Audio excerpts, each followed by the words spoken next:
Welcome back everybody, back again to the optional dungeon. This is going to be the second optional dungeon, and of course we just hit the Atelier episode.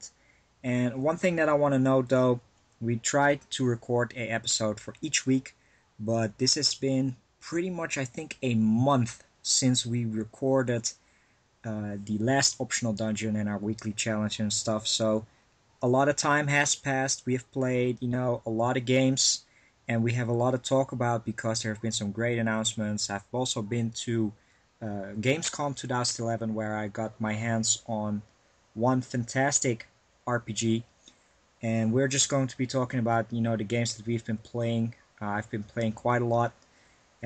So yeah, optional dungeon. I hope everybody enjoys the name. I hope everybody enjoyed the Atelier series.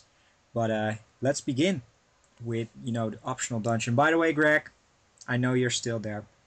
How are you doing, man? Yeah, it's the early hours of the morning, but for Rpgibberish and optional dungeon, of course, I'll stay awake, even from the brink of death, Oh yeah, to do my definitely. fast. Yeah, we got a lot of good stuff to cover. I get to finally talk about a game that I've spent 2 years of 2011 to finally finish, and I finished it. And I'll talk about that in great length. And of course, I'll be talking about my first impressions on Final Fantasy Type 0, which surprised me very much. But before we get into that, Ero's going to talk about all the games he's been playing recently. Aren't we forgetting anybody? Shintai, are you there or not? No! He must have concocted something in the alchemist pot to make him disappear. Yeah. We like to be honest here in RP Gibberish. Basically, like I said, this was kind of recorded, uh, you know, a couple of weeks from the Atelier episode, and he can't be here for optional dungeon. But we thank him very much for being on the Gibberish episode with Atelier. It was a fantastic episode, and if you haven't checked it out, definitely go back and watch it. Shintai, if you're listening, thanks a lot for appearing on as the first guest on RP Gibberish. We hope to see you back soon for some other episodes, and keep listening. And to everybody out there, let's begin with the optional dungeon. So I've been playing quite a lot of few games. Now, of course, the first one that I want to talk about is my weekly challenge, which was Mother 3. Mother 3 was just the most logical step after, playing through Mother 1, which was Greg's weekly challenge last time, and I just figured, I want to give that a try. So I'm a big fan of Earthbound.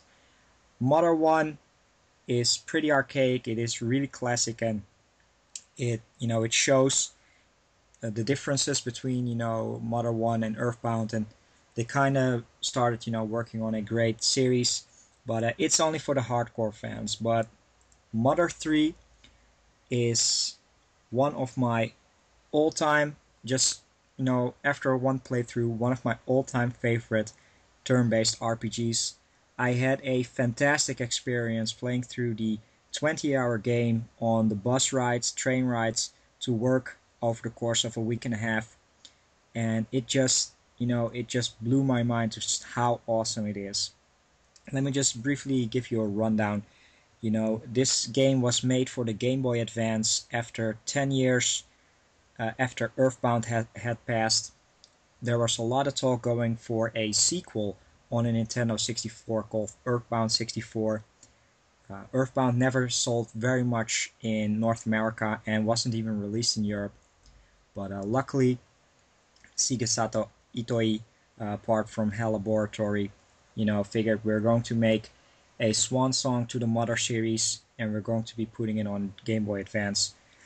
And the Game Boy Advance was already out for maybe 6 to 7 years, and it was almost at the end of the life cycle back in, I believe, 2005, 2006, when the DS was, I believe, already out in Japan once Mother 3 launched. And that's probably the main reason why it has never been ported in English, because Nintendo gets really weird, as you can see now with Operation Rainfall, at the end of a life cycle of a system where they just figure it's not bankable and won't give them enough return on investment. But that's a whole different story. So Mother Yeah. 3, yeah, definitely very sad to see, Mother 3 never coming out in English.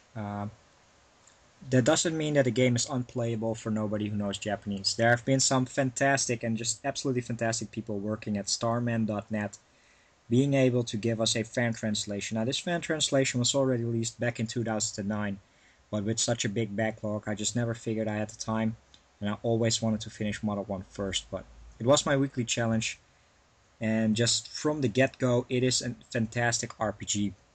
So now that we discussed, the history, the game is just absolutely fantastic. Story-wise, it is both really light-hearted, very charming, but in its storytelling and the characters and the events that are happening in the game are very dark, very mature, and it just struck the right balance. In terms of storytelling, they took a system, for those who have played Dragon Quest IV, you get to know certain characters in segmented chapters.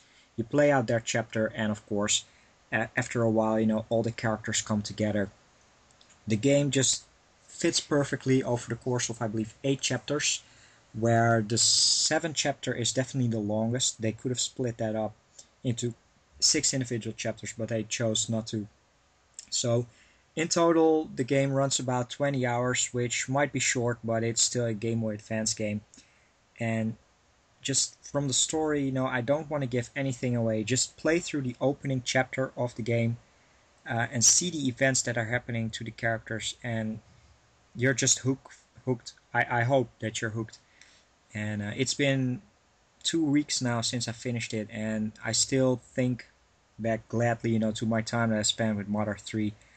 And this is definitely not based on the story and the gameplay. Everything just fits.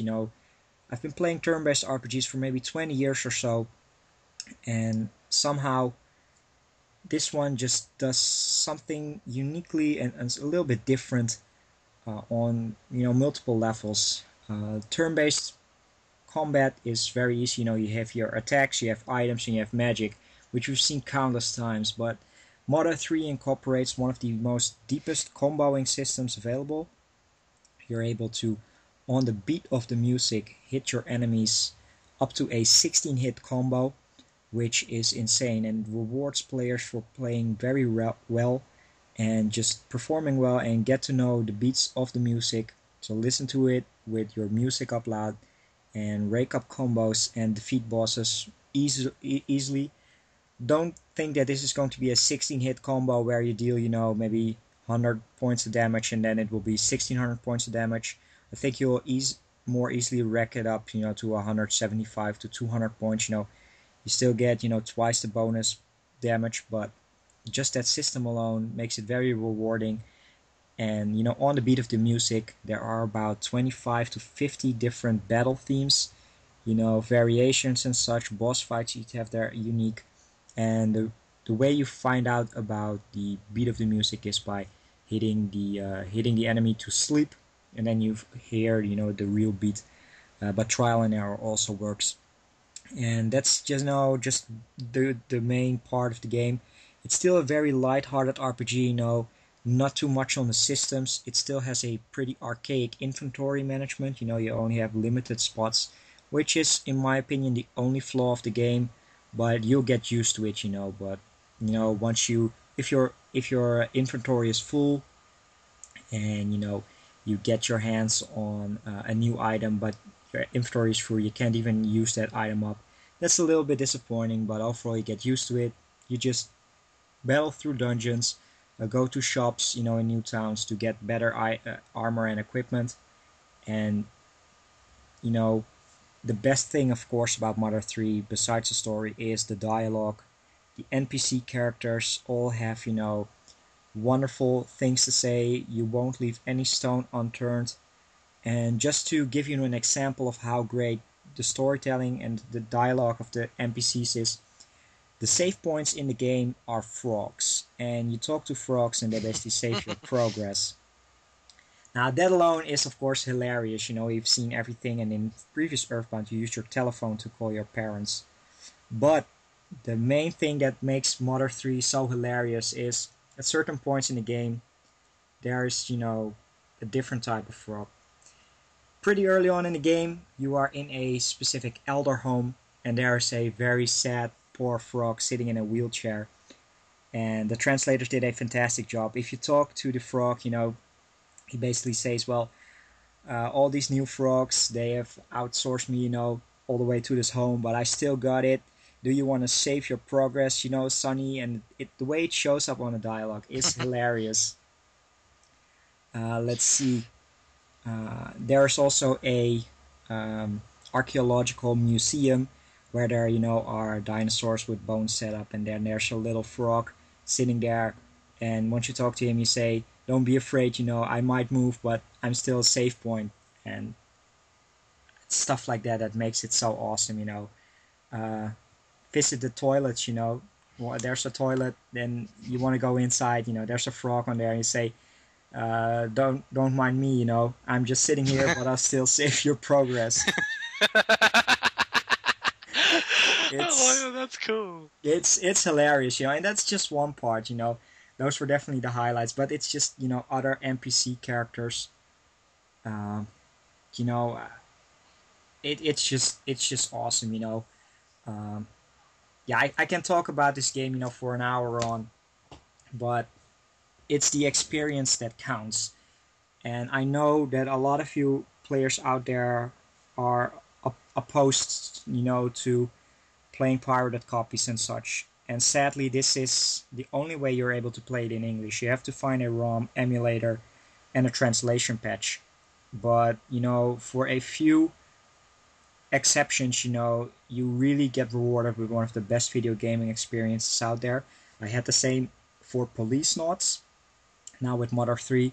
And last week I played another game which is only also playable with a translation and a ROM, so which I'll talk to in a second. But give it a try. You won't be disappointed. You can still support the creators by buying the game in Japanese, which I plan to.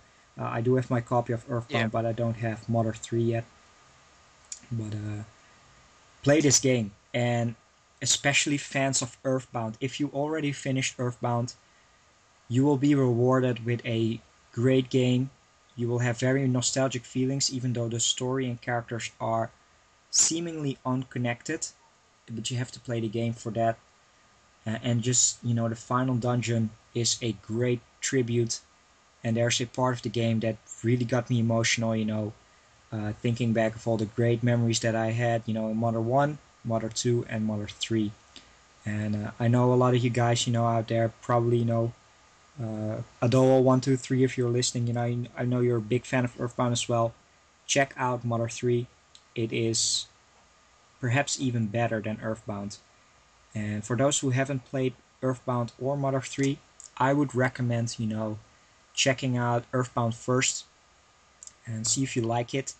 But you can start with Mother 3, no problems. But I would, start with Earthbound and save yourself up for one of the best RPGs ever, or on the Game Boy Advance, or just, it's just straight up one of my favorite RPGs. And I just really liked it. And I'm gonna leave it at that. It's one of my favorites. So after the disappointing experience that you had with Mother 1, Greg, how does this sound to you? Well, it sounds like it's got a lot more character than Mother, and I've actually seen some screenshots of the game and some gameplay videos, and it's very appealing. It definitely has that charm, and of course everyone knows I'm a 16-bit whore. Like, I think I might take to that game more than the original Mother. I'll definitely have to give it a try, like, later down the track.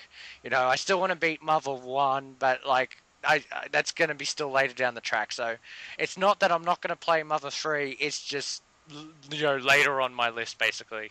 So I will get around to it. But like you, I've heard it's an absolute amazing game. But the problem with that is there's other amazing games to be played. So you got to pick which ones you want to play first. Yeah, I understand, but just I know you know how much I like them, and I'm sure you'll give both Earthbound and Mother 3 a shot. So that was basically my weekly challenge, but that's not all that I've been playing because that was when I still was working at the start of August. But after that, I had 2 weeks vacation, so that means backlog finishing time, and I just went insane. And I have finished, or am currently playing. I'm currently playing 2 RPGs, and I finished 4 RPGs, which is pretty sick. Let's just start, with one that's technically not an RPG, and that's Catherine. Catherine is a game developed by Atlus. It is how they have dubbed them itself their trial game. They just wanted to try something different before they move on. This is the Persona development team to a eventual Persona 5. Now, once again, TGS maybe, but there's nothing officially announced on Persona 5. But Catherine was released, localized by Atlus in the USA. I picked up my copies. I had to wait for my PlayStation 3 version, which is region free, for a whole week, even though I already had the Xbox 360 version, which is not region free. But I've been playing the game. I've played it for a week, maybe 2 or 3 hours a day. It's my favorite game to be released in 2011. The gameplay is very puzzle oriented. You have to move up towers.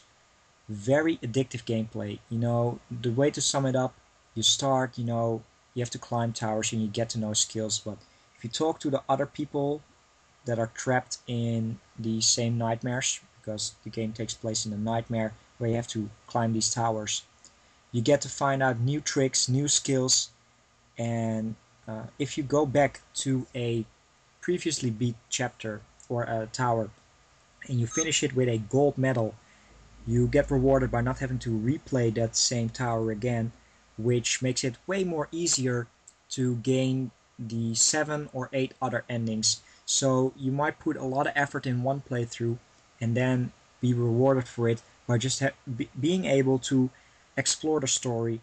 My first playthrough of Catherine took me about 13 hours on normal, and now I'm able to finish the game in pretty much 35 minutes, with skipping everything and just making the right decisions. So that's a pro tip for everybody out there, because I am still aiming to get the platinum trophy on it, which is quite insane. I think I've racked up about 60% of the trophies now. Still got to get some more endings, but because of other games, I've been distracted. But the game is so unique, it looks so fantastic, the story is really mature, and that's what I really liked about it. I have been playing on the neutral path. You basically have the 3 alignments. You have the law path, you have the chaos path, which is basically Catherine with a K and Catherine with a C, and then there's the neutral path, which leaves Vincent, our main character, really undecisive, until the final part of the game, because I just wanted to experience that the first time around. Gameplay, fantastic. Story, fantastic. Everything about it is just absolutely great. I know, I know this might not be for everybody. If you're not big into puzzles, the game can be pretty hard. If you have, a low, if you can't afford, a lot of time figuring out, and you get frustrated by that, this is not the game for you. You are able to play it on easy, but that's still pretty difficult, from what I've heard some people play it on. But it's a great game, filled with a great, presentation, great soundtrack, a lot of great bonus content. Once again, I can talk about this game for, a full hour. I plan to do a full review, talk about it more in depth on my own channel. But Catherine is a game that must be played. I know a lot of Europeans out there are still waiting for it. It has been announced by Deep Silver to be released in Europe. It was even playable at Gamescom, which was a lot of fun. I'd already finished the game, and they had a demo running. And the funny thing about it, there were 4 booths set up, so I went there, all confident. I just grabbed the controller, and blasted through the first or the 2 stages you're able to play, and got gold medals. And the people around me were like, "What the fuck?" It was just, it was really hilarious. So I once again, I said, I imported the game. I just wanted to check out the booth from the inside. Didn't really have to wait that long in line. Very funny, hopefully I'm able to edit in some photos when I'm talking right now. You're able to see there were 2 girls kind of dressed up, like Catherine. It was pretty fun, and just the game itself is fantastic. From a game released in 2011, it is by far my favorite. Portal 2 is very close. Legend of Hero Trails in the Sky was officially released in English 2011, and that's my number 2, But Catherine, fantastic game. And while it's technically not an RPG, I'm still counting it, it's just fantastic. Instead of turn-based battles, you now have to climb towers, It's still a dungeon crawler in my opinion. But check it out. Once again, check it out. So Greg, I know you haven't picked up Catherine yet, but are you planning to pick it up at some point? I'm not as enthusiastic as you or as anyone else to play that game, but it's on. I'm gonna give it a go, like later on the track when I can get it for cheap. Basically, like I said before, I'm too busy with a lot of other RPGs, and I don't know where I could get around to playing something like Catherine. I have heard that it's just, it's been critically acclaimed. Everyone that I'm friends with on YouTube that's played it absolutely hails it. So I'm definitely going to give it a go. It seems like an interesting game, but I just don't see myself picking it up anytime soon.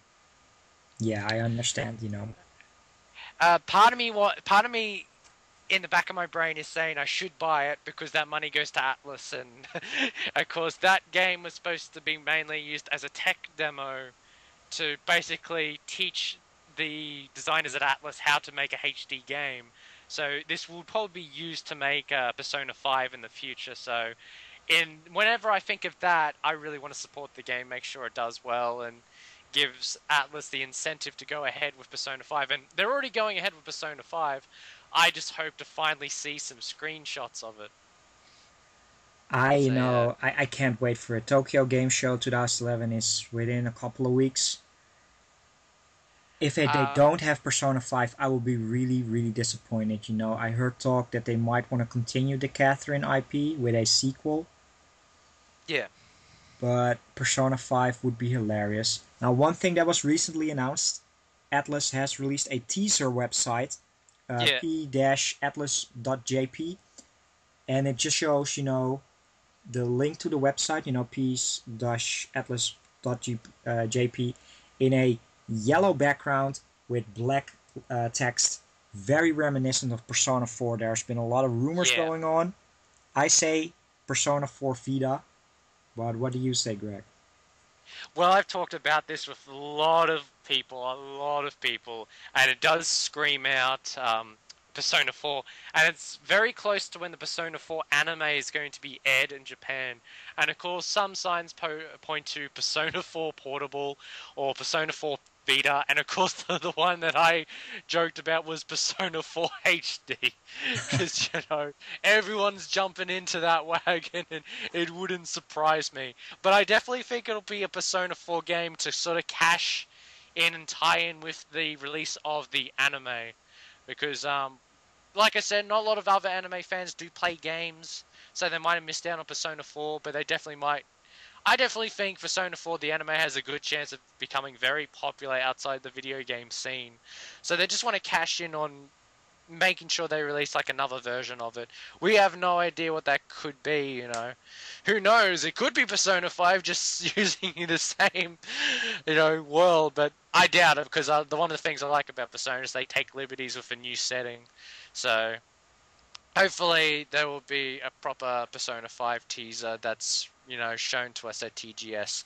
Here's fingers crossed. I have to say that I completely forgot about the Persona 4 anime. It was announced months ago, and while I'm not that big into anime because of time constraints, that is one anime that I really want to check out, experience the story once again. But good that you mentioned it, because I'd completely forgotten about it. But yeah, I'm very interested, and I can expect great things from Atlus, and I really, really hope. And I read some comments that they are not going to be able to. I have no idea why, but Europe and PAL must see a release of Shin Megami Tensei Devil Survivor Overclocked. I know that's a mouthful, but the 3DS, which I don't own yet, is still region locked, but there's been no announcement on Overclocked yet. I don't own the original game, but I had played it to death. I got all the endings. I really want the game, but I yeah. Yeah. Yeah, it's a problem, and Overclock. The first Devil Survivor didn't get an international release. It was pretty much just America and Japan only. So it'd be very nice if they do take a chance on Overclocked, because I missed out on playing Devil Survivor. So of course, my next option is to go play Overclocked. Um, so I just hope they do give it a chance, because Atlus is not big on releasing their games outside of America. They can't afford it. They rely on a third party to release their games, whether it be back in the day, whether it be Koei or Ghostlight. And with Etrian Odyssey, actually Nintendo of Australia released that version Yeah, in Nintendo of Australia, Europe so released it as well here. They yeah. also, outsourced Persona 4 and Odin Sphere, to Square Enix of all things. Yeah. But I was about to say, that kind of actually helps sales here in Australia, because we've got a cult that worships Square Enix, so having that tacked on actually helped the sales, because everyone went into that believing it was a Square Enix game, and I had to basically educate a lot of people saying, no, that's an Atlus game, which of course is just as good, if not in some cases better, but yeah. people are like that. Yeah, I'm just hoping, Ghostlight is bringing out Persona 2 Portable in a fantastic collector's edition that they're teasing as of now, and I'm going to pick their copy of instead of Atlus's. But no things on Overclocked yet, and of course there will be the impending, release of Shin Megami Tensei Devil Survivor 2 on the original DS. So that's pretty much guaranteed, a buy for me. I believe they announced it for early 2012 by Atlus themselves in North America. So I will pick that up, of course, because the DS is region free. So that's pretty much, an Yeah. update for me on Catherine, as well as, the Persona games in the Shin Megami Tensei series. So I think it's time to move on to the next part, in which, Greg will be talking about his experiences on his weekly challenge, Metal Max Returns. Now, before we're on with Metal Max, I just briefly want to give everybody an update. This podcast was recorded before the fantastic announcements last week made by Atlus, so we do apologize for that. We still wanted to incorporate, the segment just now, even though it's a little bit out of date. But just to give everybody an update, recently, a couple of days ago, Atlus announced Persona 4 The Golden, which is going to be the PlayStation Vita remake, for Persona 4. It adds more voice acting, a bunch of different extras, new characters, new personas, and there is even rumor going on about some online connectivity, but we'll definitely see more on Tokyo Game Show. Now, the biggest surprise for me is Persona 4 The Ultimate, which is going to be a fighting game released by the creators of Guilty Gear and BlazBlue, Arc System Works. I've seen some screenshots and the game looks absolutely fantastic. You control your characters and they're using their personas as well. It even incorporates Aegis from Persona 3, so that's definitely a very interesting thing. They say they're going to have a playable demo at Tokyo Game Show, so I can't wait to see more gameplay on it. But combining Atlus and Arc System Works, they both create fantastic games, and I'm very much looking forward to Persona 4 The Ultimate. Of course, the anime is coming out now, and I do talked about a couple of people, I do have my doubts about the franchising of Persona 4. We'll have to see how it goes. It might be a little bit too much all at once, but I'm very psyched for Persona 4 The Golden. Hopefully it will be enough content for me to hold me over. I hear that Shin Megami Tensei Devil Survivor Overclocked, the eighth day and extra content is not as interesting, for people who've already played the game, and I hope that won't be the case, for Persona 4. Now, in terms of Persona 5, yes, they are working on it. It won't be out pretty soon. They have built their own game engine this time around. They won't be using Game Embryo like they used with Catherine. So it's going to be a fantastic thing to see. And I just want to give everybody an update on that. So thanks guys for watching, and let's continue the podcast with the inevitable Metal Max Returns. Thank you guys for listening. Well, of course, my weekly challenge was Metal Max Returns, and like I said before many times, I'm a 16-bit whore. I know Metal Max had an original 8-bit version, but when I found it had a 16-bit version on the Super Famicom, I couldn't say no to that. So, basically everyone, whenever they hear Metal Max, they think of Mad Max. And what's the cool thing is it's kind of set in the same sort of atmosphere in that cyberpunk, desolate cyberpunk world.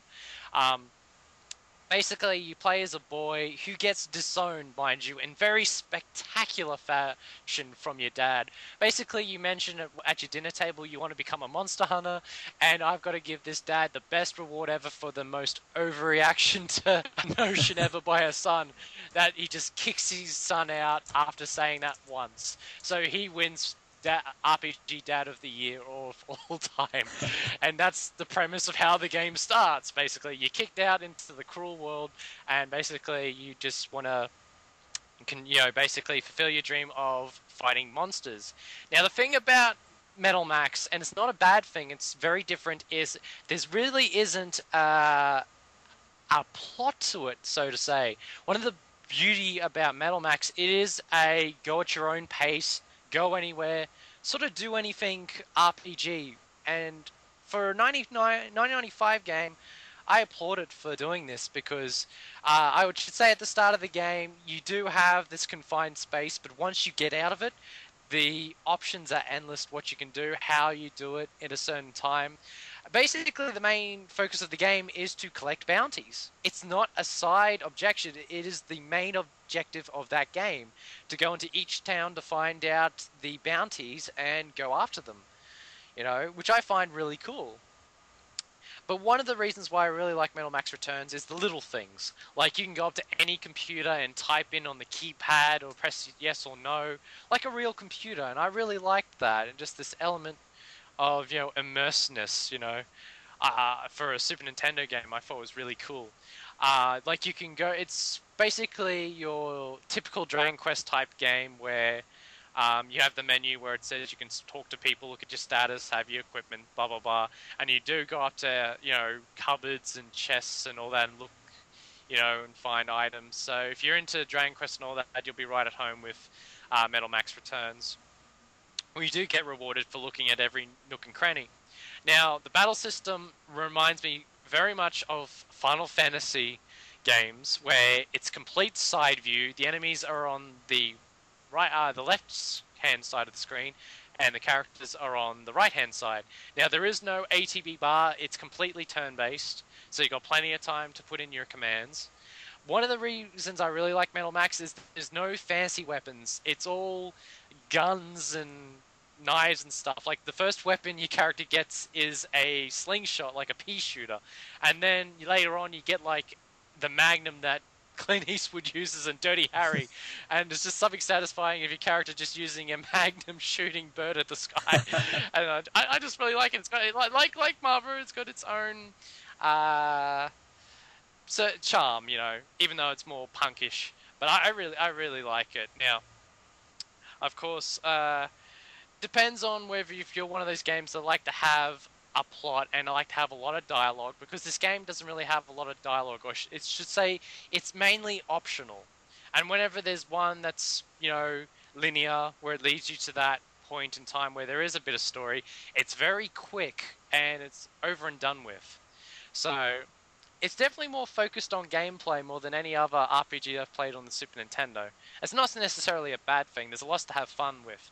Now, one thing I want to touch upon before I leave that I find is the most fun part of the game is your character actually does get a tank.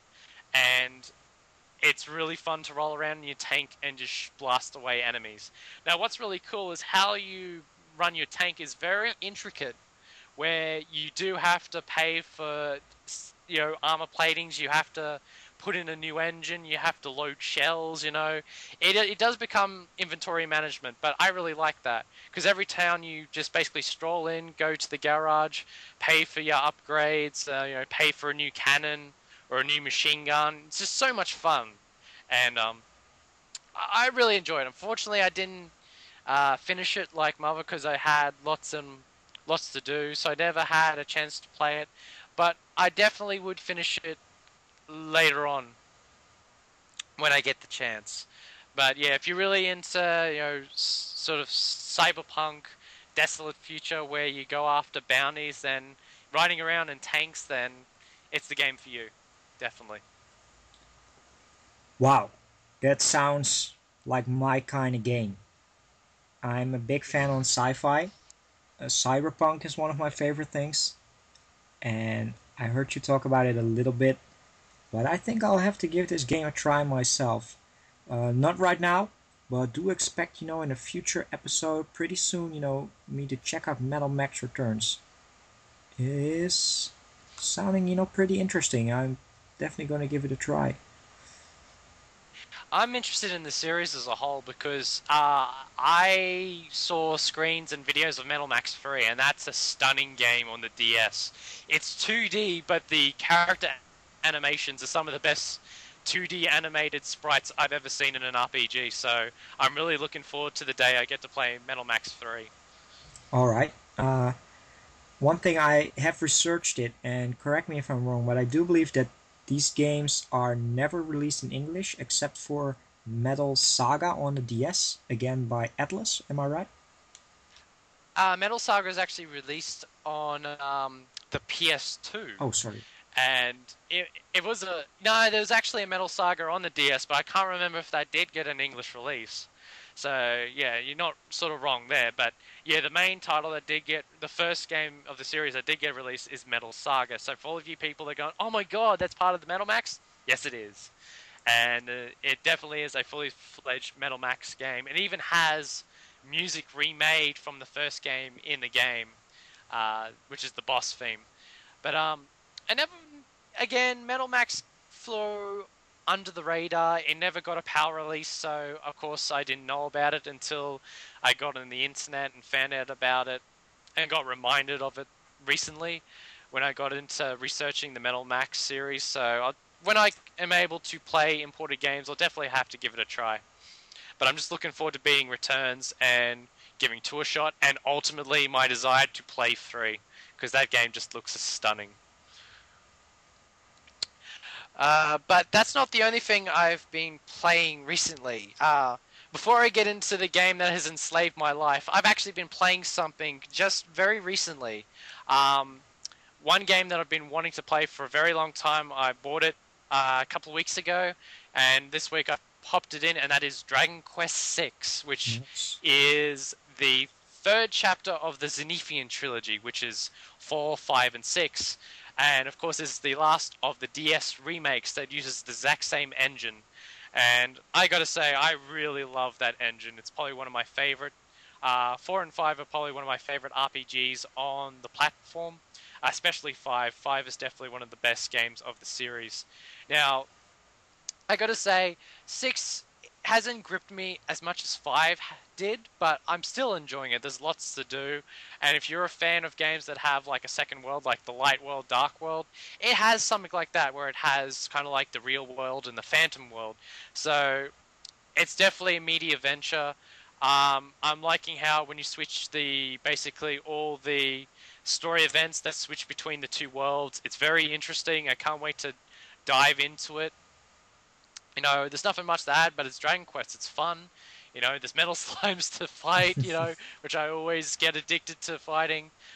There's a casino to lose many hours, basically gambling for more gold, it's Dragon Quest. It's awesome. What can I say? That's great. Of course, it has been released a couple of months ago. I have yet to pick up Dragon Quest 6, and sadly, I still have to play Dragon Quest 5. In terms of Dragon Quest, I've been playing, 1 and 2 recently, which were okay, great looks into the series. And I played a little bit of the third game, but I'm going to continue the third game later on, then move on to 5, and then eventually get to 6. But it's a great pickup, I'm waiting for the price to drop a little bit more, and then I'll pick up my copy of Dragon Quest 6. And yeah. I've got a question for you, Ero. I can't remember this, but have you played 8 yet? Dragon Quest 8. I tend to avoid that game because I feel so bad. I picked it up. Now this was back in 2006, when I was only a big fan of Final Fantasy and Kingdom Hearts, and Square released Dragon Quest 8. So I bought a copy, played it, and of course recognized Akira Toriyama artwork on the cover. Played for maybe 2 hours, liked it, then postponed it, then retried it a year later, postponed it after the same 2 hours, tried it a third time, and I even last year tried it a fourth time. Got through the opening, hour and a half when you're finally outside the town, but I just never persevered, and I feel so bad for it because it's supposed to be one of the best paced PlayStation 2 games. It's actually my favorite game on the PlayStation 2. It actually got me into the series, being a crazy fan of the series. I've got lots to talk about my experiences with Dragon Quest VIII another time, but hopefully you were able to give it another go in the future because I highly recommend it more than any other games on the system. Yeah, I know, I know. I've been hearing, so many great people talk about, Adol123, Benzo86, you.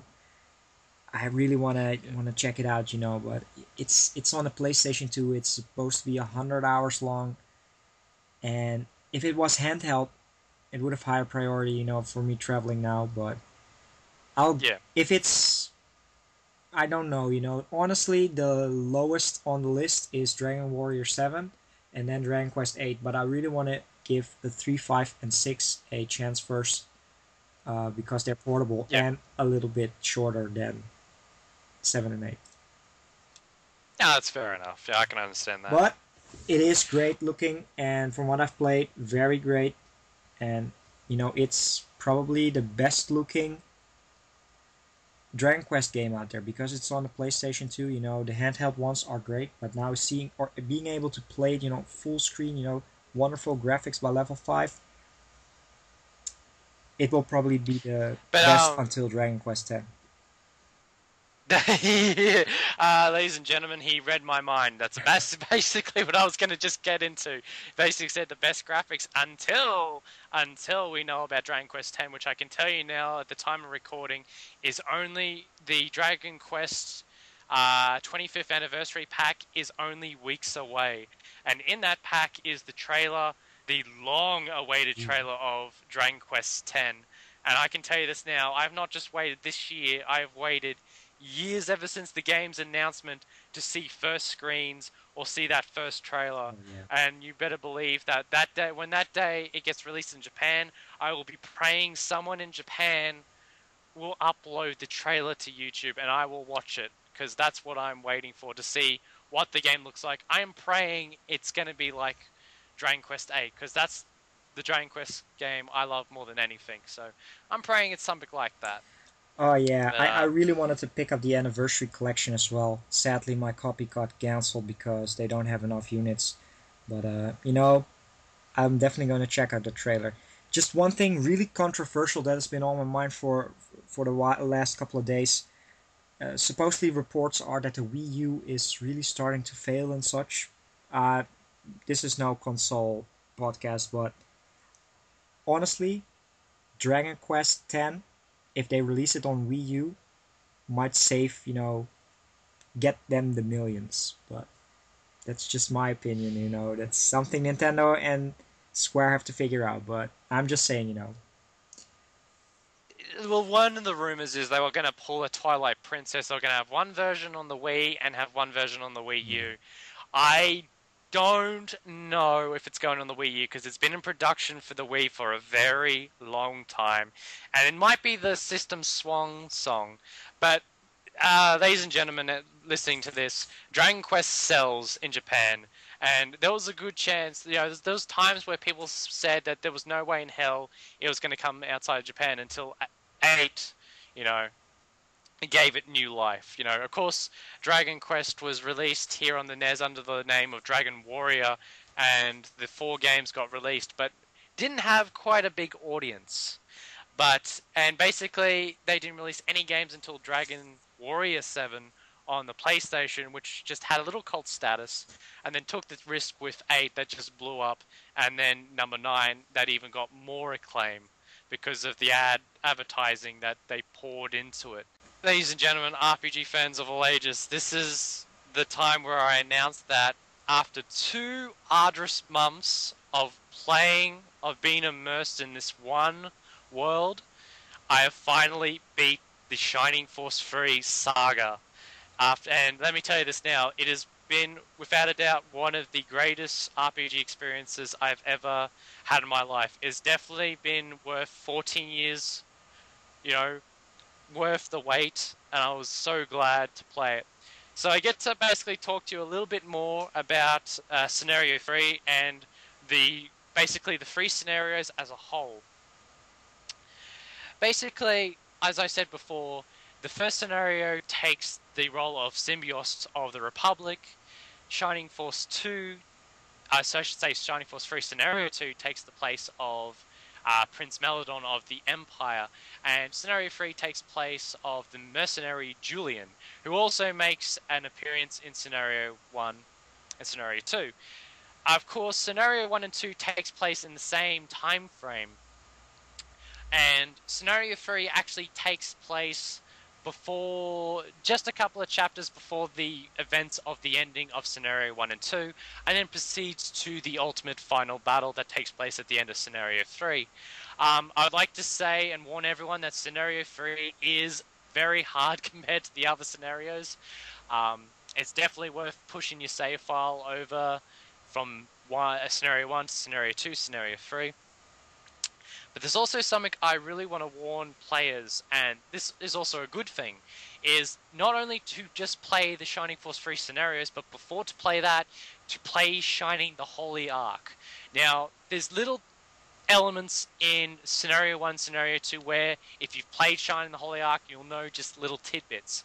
In Scenario 3, there is a lot that is drawn from Shining the Holy Ark, and if you want to get the most out of it, I suggest you play Shining the Holy Ark, which is also a fantastic first-person RPG, a part of the Shining Force series, and definitely play it because that was my favorite Sega Saturn game, and it's now that and the Shining Force 3 games is I like to bundle into one whole experience.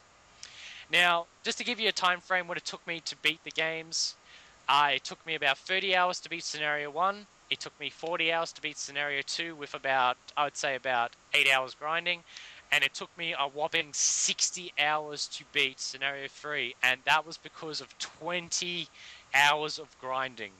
And you would need to, because the thing I would like to warn you about is the last couple of battles of the game, if you were to die or to retreat, you would have to do them all over again. So if you would need to basically train every party, because the coolest thing about the main sort of the second last battles, it's broken up into 3 battles, and each of the battles you take control as one of the party of the scenarios. And one of the best things about that battle is Motoi Sakuraba, who also did the music for the Tales of the series and Star Ocean, just composed 3 amazing tracks that just make you feel nostalgic about the hours that you've played with the other parties, and just proves that he's one of the best composers in the business. But you know, I could go on for ages like Arrow did with Mother 3. Absolutely love it. It's one of the best, if not the best, strategy RPGs of all time. The way it told its story, you know, to all the extras, an absolute amazing title and the best experience on the Sega Saturn. So definitely go out there and getting it. And basically, just before I finish up, if anyone's interested in getting the games, in Japanese, the Scenario 1 is very common. In America, it's a bit uncommon, and the PAL version is very rare. The Japanese copy of Scenario 2, and it's only in Japanese, is actually the rarest of the 3 in Japan, so you might be willing to pay a bit more. And Scenario 3 is just a little bit more than 1, but not as much as 2.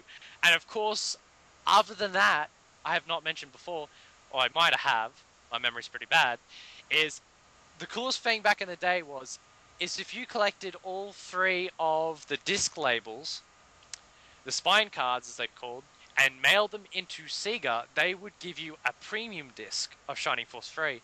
Now, when you save at the end of Scenario 3, you're able to transfer your characters onto this premium disc, and on the premium disc is 9 battles. The first few battles are basically boss battles of the Shining Force 3 Saga, just reimagined, and which is really cool. But the last few battles are for the really hardcore Shining Force fans, because they're the final battles from Shining Force 2, Shining Force CD, and Shining Force Final Conflict, and they look fantastic remade on the Saturn. Some questionability of some of the bosses, but something I really wanted to get my hands on. But unfortunately, RPG fans, the premium disc is insanely rare and goes for high prices on YouTube. So if you can, I should say eBay, not YouTube. Wow, it's 4 in the morning, so you have to forgive me. Anyway, if you do see the premium disc for a very low price, then definitely pounce on it, because it is a rarity. And my desire to play the premium disc isn't high right now, but it's something I might do in the future. I've still got the save file; they're stored in my Action Replay, so definitely experience the Shining Force 3 Saga. You won't regret it. And for all of you that are worried about the Japanese, Shining Force Central has all the translated scripts for all the scenarios, so you'll be fine reading that, so you'll be able to experience it. Alright. That sounds really, really good. I have not played any of the Shining Force games. Before we, started talking about Rpgibberish, you already said you were playing Shining Force 3. So, on a whim, I ordered all 3 of them. I bought them in a bundle together with the Shining Force 1, 2, 3, scenarios guides that are, I have over here. I also have Shining the Holy Ark. I haven't picked up Shining Wisdom yet, but I have that epic, thing that just the experience you're describing. I just have to, invest the time. I want to start, with the Genesis games, Shining in the Darkness and the first 2 Shining Force games. But Shining in the Darkness is not. It's a great game. It's very hard. I must say it's very deja vu, because how the dungeons are designed. It does introduce one of the villains of the early Shining Force Saga, which is really good, which is Dark Soul, and it's really cool to have him introduced, because he does reappear in the other games. Shining Forces is a really good game, but 2 still remains my favorite, probably equal to Shining Force 3. It still remains one of my favorite Mega Drive games, one of the best stories in an RPG. So definitely make sure you play 2. And the other fan-translated game of the series I really like is Final Conflict, which basically is a bridge from 1 to 2. Now, Shining Force CD is also good, but it's a Gaiden game. So, not really canon to play it, but it's another Shining Force experience. Not bad, not good, it's just another game that I personally enjoyed as a fan. alright. And to wrap that up very quickly, you want to know about Shining Wisdom. Shining Wisdom loosely ties into Shining Force 2, but that's where that kind of cuts off, because I don't know if there was any ties from the other series to Shining the Holy Ark and Shining Force 3, but not that I know of. Shining the Holy Ark to Shining Force 3 is its own beast, so you can basically begin on that saga with Shining the Holy Ark. Alright. Yeah, I've listened to you, talk about it a lot. Did some research. I do have many of the games here. One thing, once again, is Shining Force 3 is on the Saturn, so I'm unable, to play it handheld, which is the way I'm getting my most playtime right now. But, just seeing you talk about it, I am really, really, interested in checking out the Shining Force series, especially Shining Force 3. And that's also tied to the game that I want to talk about for the last couple of minutes in this part. And you've done it again, my good sir. You have, talked about games, you like so much. Ys was wonderful. You got me into Legend of Heroes. But I'm playing Fire Emblem Shadow Dragon on the DS. Now, I already played through the prologue 2 years ago when the game was released, but I'm not the biggest strategy RPG fan. But I have the Fire Emblem bug right now. It's so addictive. Just insane. Well, I could talk about Fire Emblem for ages because other than Shining Force 3, that's the other strategy RPG, as I like to call it. Both Shining Force and Fire Emblem represent what I love about strategy RPGs. People are surprised when I don't give Tactics that praise. Tactics is a great... Final Fantasy Tactics is an okay game, but I just rather prefer Shining Force and Fire Emblem. I gotta say, Fire Emblem's a lot harder than Shining Force because there's a lot to lose, and I think I'll let you go into that before I continue on. Oh yeah, it's Fire Emblem. Strategy RPGs have never been my main thing. I've played, I started playing them on the Game Boy Advance with Final Fantasy Tactics Advance, which was, in my opinion, a great strategy RPG for first time. I really liked it, as well as Advance Wars 2, which I found out later is also by Intelligent Systems, also the developers of the Fire Emblem series. But both games I had never been able to finish. Final Fantasy Tactics Advance because I lost my save file, and Advance Wars 2 because it was really difficult on the later segments. But yeah, Fire Emblem, like many people, I got to know them through Super Smash Bros. Melee and Brawl. And once the DS version was released, I picked it up and I wanted to play it. I never persevered, but now that I'm back into it, it's amazing. The fact that you're able to recruit a lot of great characters, with story. Some strategy RPGs, you're able to recruit new classes and characters, but they don't really have a personality behind them. But, yeah. But that's what makes Fire Emblem so great, recognizable characters. The story makes it really great because everybody that you get on your squad, or at least most of them, have their unique story and their motives, why they join up to you. Honestly, it's pretty much, 30% that has that story and 70% are lackluster characters, which you don't use all that often. But there are, I believe, 25 chapters, and I'm currently at chapter 16. And the battle that I am is a very important one. That is basically reclaim the land that I was, that got stolen from me. I'm playing as Prince Marth, which got driven out of its native country, and I'm finally back there. I've got to kick some guy's ass, but it's great, but it's very difficult. You have very limited save spots. You basically, for each battle, have 2 save points that you can only use once. You can save, of course, between battles and prepare for it, but once a unit dies, the unit is dead for good. Which Yep. taking too much risk only for one unit can get yourself killed, and you have to redo the entire battle. If, like myself, care for completionist sake, I want to try to recruit as many Yep. people as possible. And yeah, maybe I could have finished it already if I just persevered, but I've been replaying, I've been grinding a lot. Grinding is really hard. You have a limited amount of enemies that are available on screen, and you are able to grind in a Colosseum, but once again, very risk heavy because you can die very easily. So it's difficult. I basically a couple of days ago I warned Arrow about the Colosseums, where it can be a blessing, but it can also be a curse. Because I remember playing Shadow Dragon on the DS, and I remember grinding for about 2 hours, and then having a character die, and that 2 hours was just all for nothing, and you just don't want to play it because you're just so angry for what you've lost. So you got to be careful. That's where you use the saves effectively, where you can do a bunch of characters in 1 hour, and then when you're content with those characters, go save, so you can go to the other bunch. And it's a good way to rack up money, but it's the best way to rack up experience points. But it is very costly.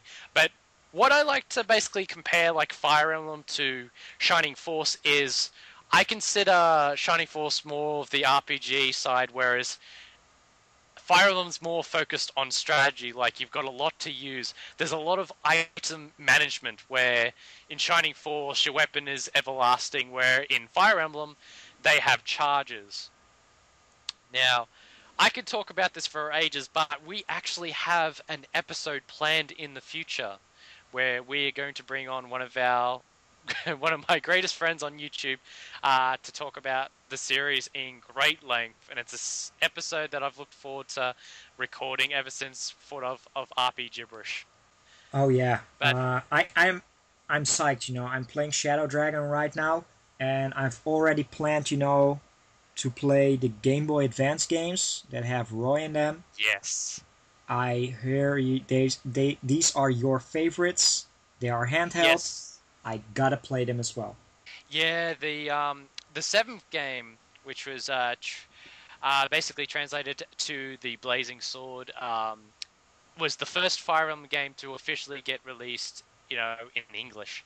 And what was really cool, and I'll delve into the story another time, is thanks to my brother, he brought it back from America, and I got to play it a lot earlier than my other Australian gamers. And I was addicted to that game. It was one of the only games that I remember playing it into 5 to 6 a.m. in the morning because I was just that into it. And I'll talk about that in the episode, but definitely go out and play the Game Boy Advance ones. But also, if you are able to in the future, play Path of Radiance and Radiant Dawn, because they are Part 1 and Part 2 respectively on the GameCube and the Wii, and I really like them too. But one thing I've just got to warn anyone that wants to play Radiant Dawn, I have to say this, that in all my years of playing RPGs, it has to be without a doubt one of the most heart-wrenching, godlike, difficult RPGs I've ever played in my life. I actually played Shadow Dragon after I played Radiant Dawn, and I was wondering why this game was so easy. Shadow Dragon is a cakewalk compared to Radiant Dawn.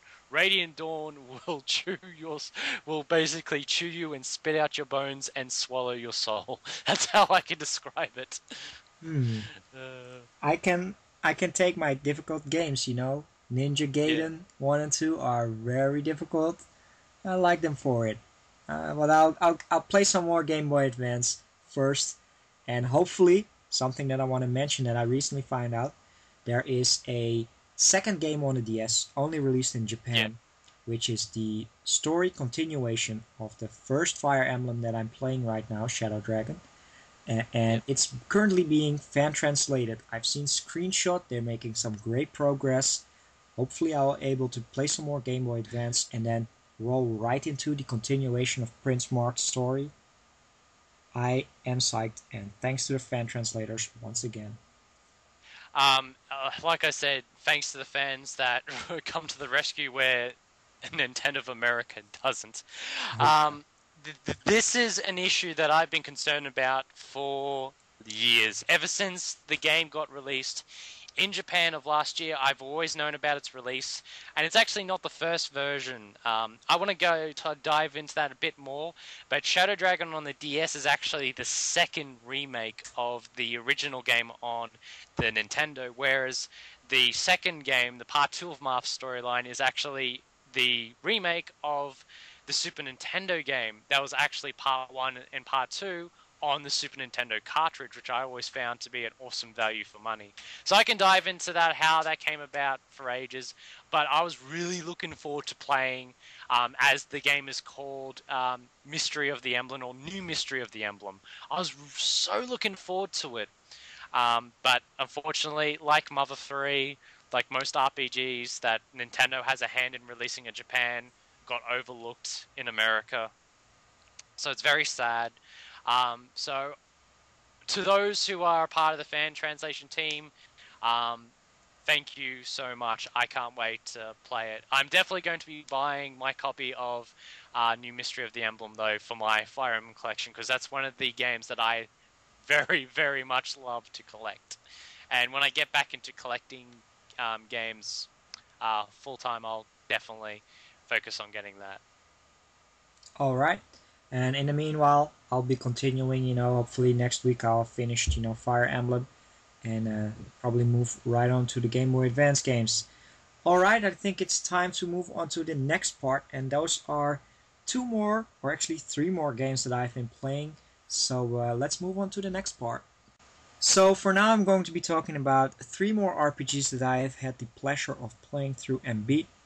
While the experiences of all 3 were still very, very great. There were no Mother 3 Catherines or a Fire Emblem, but still fantastic RPGs, each with a unique story, and for the hardcore like myself, I encourage everybody to play them. First, I'm going to talk about Shin Megami Tensei Persona on the PSP. Of course, in anticipation of the release of Persona 2 Innocent Sin, again on the PlayStation Portable pretty soon, I figured it was a great time to spend my vacation playing Shin Megami Tensei Persona 1. I've finished the entire game. Basically, the game is set up. There are two available storylines. There is the normal storyline called the Z-Bag Headquarters storyline, or you can also steer towards, pretty early on in the game, go for the Snow Queen quest, which is even more difficult and has its own different set of playable characters. I have played it for a little bit, but I have not yet finished it because I've been playing other games. I will get into it at some point because it's basically two games for one. But let me just talk a little bit about Shin Megami Tensei Persona. We all know that Persona 3 and Persona 4 are amongst my all-time favorite RPGs. Absolutely fantastic gameplay. But Shin Megami Tensei Persona is different. The way it's different is that it's more a traditional SMT game in the fact that it's a dungeon crawler. And the way it ties into Persona is through the fact that you're playing as high school students, as well as they are summoning personas.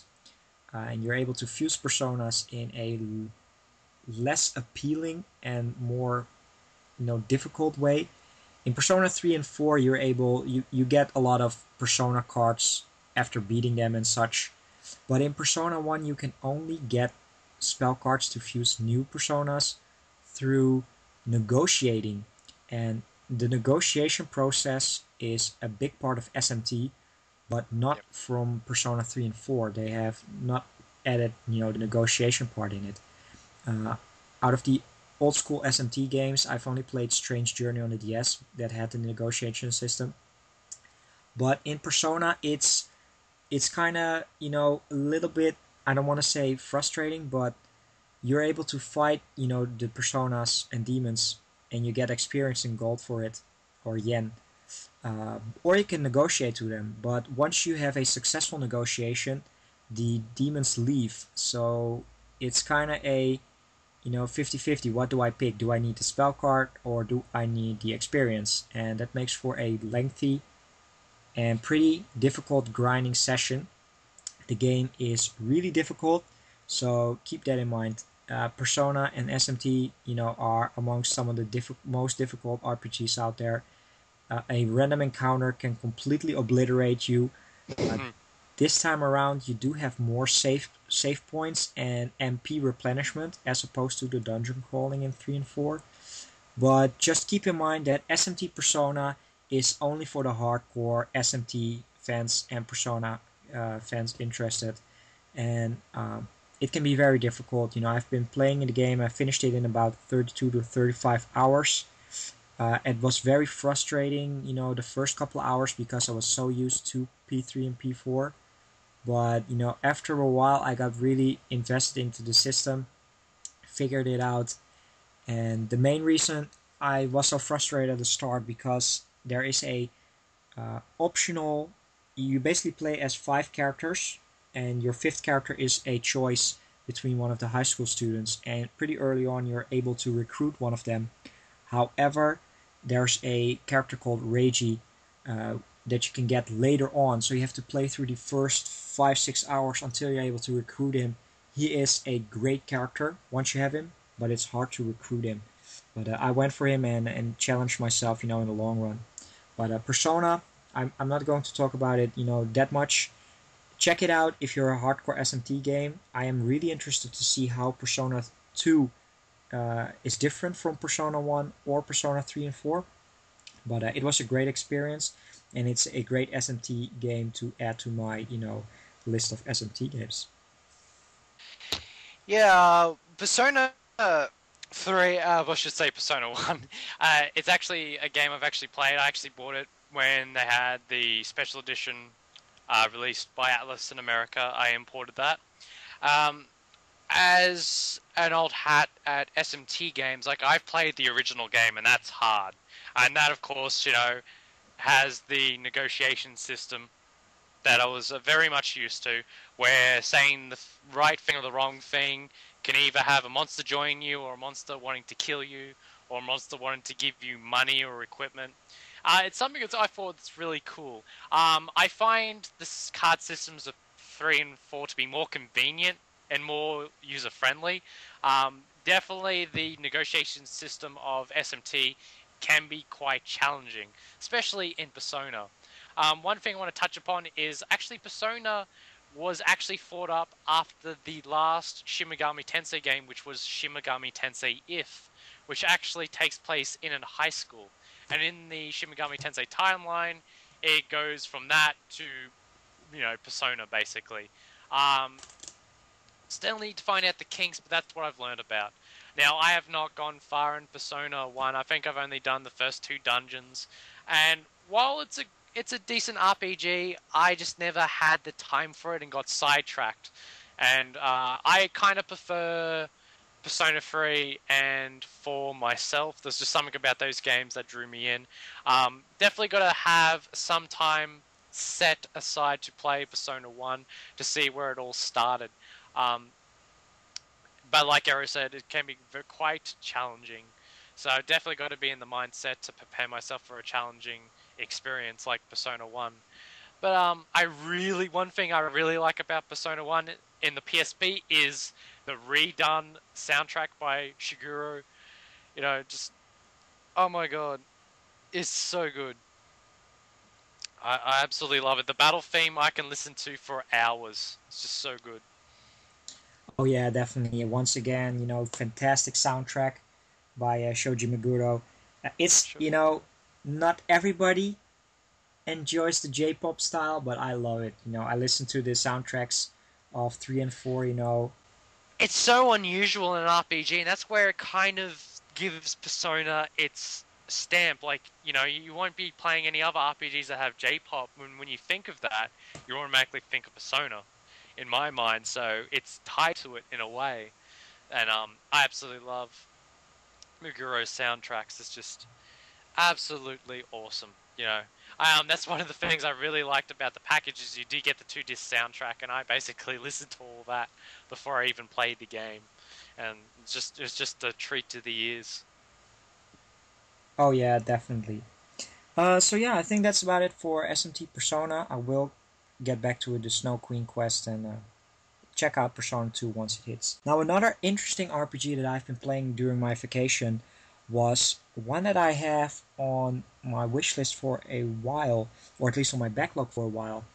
And I found out that there's not a lot of buzz going on YouTube, and that is Valkyrie Profile for the PlayStation 1 or the remake Valkyrie Profile Lenneth on the PSP.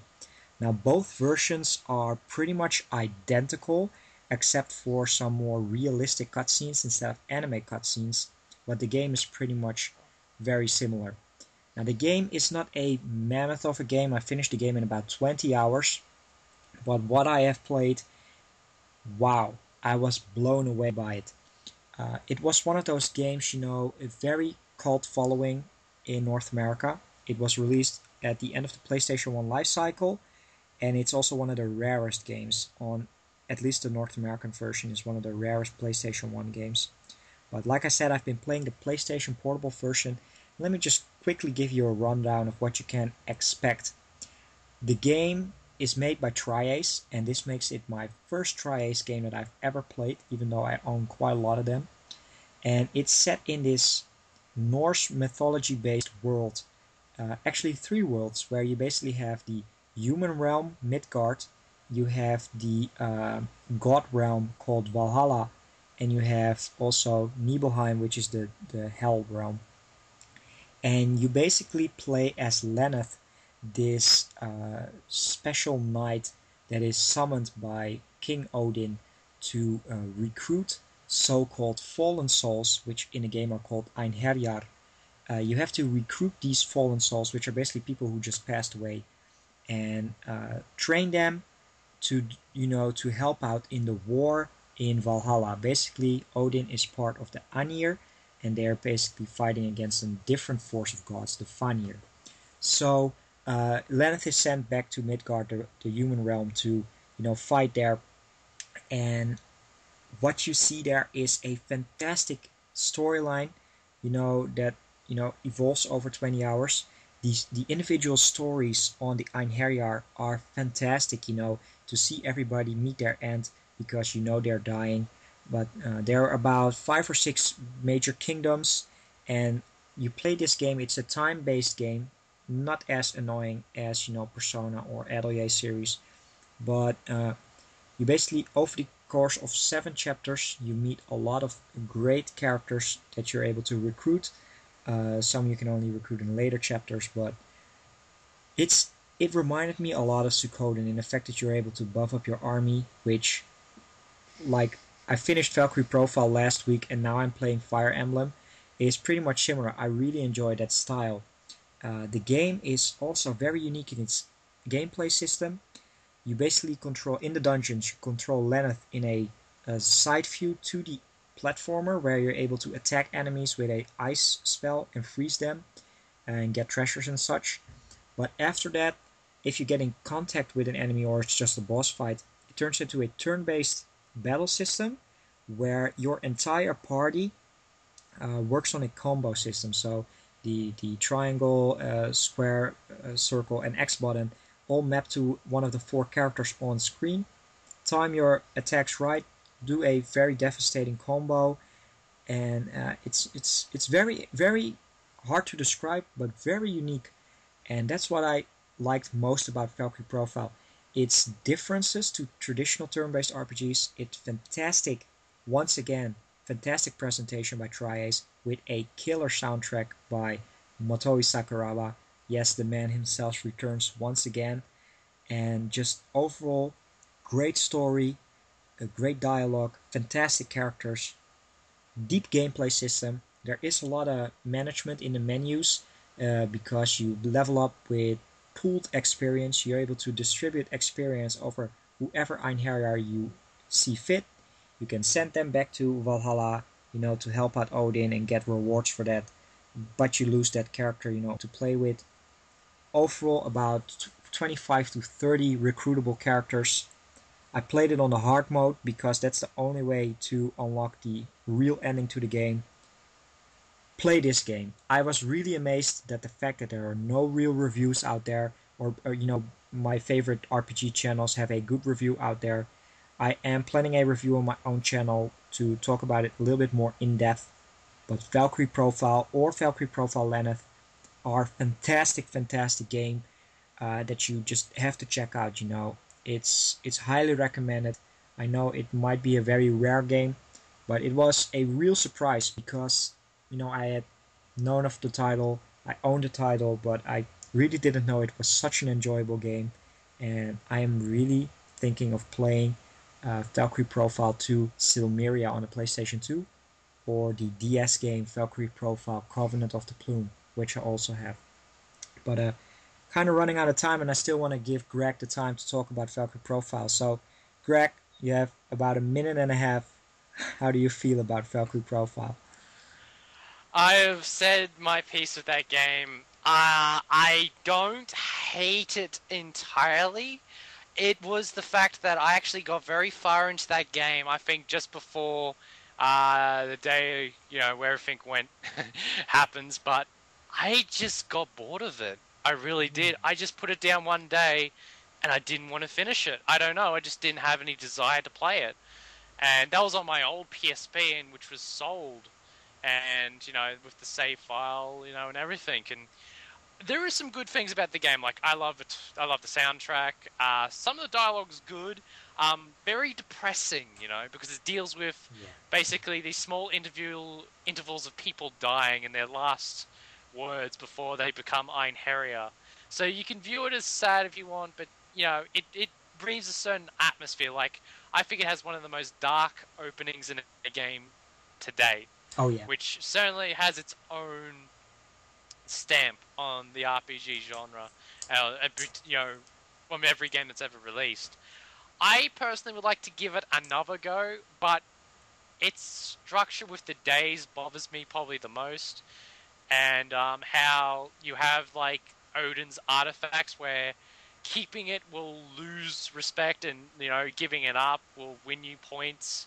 And you have to pick and choose which to use because some artifacts are really good to use in battle. And I'm not a big fan of games that punish you. I think that's my main gripe is there's a lot of instances where you do get punished for certain choices. Where I know some people think, it's a part of the challenge, but I don't know. It kind of rubs me the wrong way. And I like games that have more stable grinding fields where I don't like going in and out of an area. And I know there's some places where you're able to respawn enemies, but it's a very lengthy process. And thank God for the experience pool. That's what I can say because that came in really handy. But it's an interesting game. I will give Trius that fact. Now, Trius is not one of my favorite companies, but I will give them the benefit of the doubt that they do like to create different RPGs. And Valkyrie Profile is definitely that. It's very different. Take it as you will. I will definitely try to play it in the future, but I make no guarantees. Understandable, understandable. I was just really amazed, by the game. But that's a little bit, about Valkyrie Profile. Let's move on to... Alright, for this next part, I'm going to be talking about one of my most anticipated RPGs, and that is Final Fantasy 13-2. I had the opportunity, totally unexpected, to play the game at Gamescom 2011. At first, I figured out Square Enix wasn't present at Gamescom, which disappointed me, and I only found out that they were able to, play Deus Ex. Second day at Gamescom, I'm just walking around recording, and in the corner of my eye, I see Final Fantasy 13-2 set up at Microsoft. They had 2 booths. I rushed over there, got behind a small kid that was playing, and I just waited for my moment to finally play it. Now, the game was the exclusive showcase that was already released, in trailers. It's basically Noel and Sarah trying to fight Atlus. But I did see some new things that I had seen, haven't seen before.